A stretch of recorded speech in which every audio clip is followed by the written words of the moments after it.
11వ பாசுரம் 6వ கோபிக. ஆண்டாள் திருவடிகளே சரணம். சரணம். கற்று கரவை கணங்கள் பல கரந்து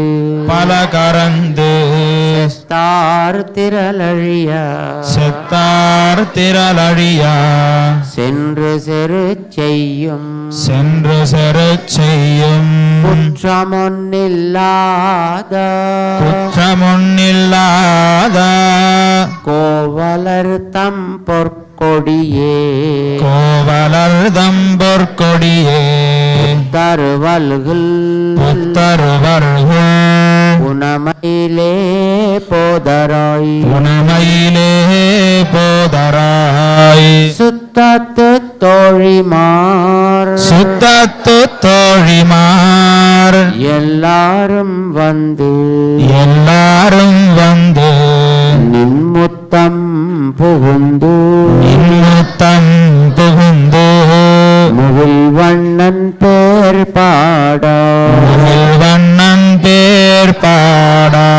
சித்தாதே பேசாதே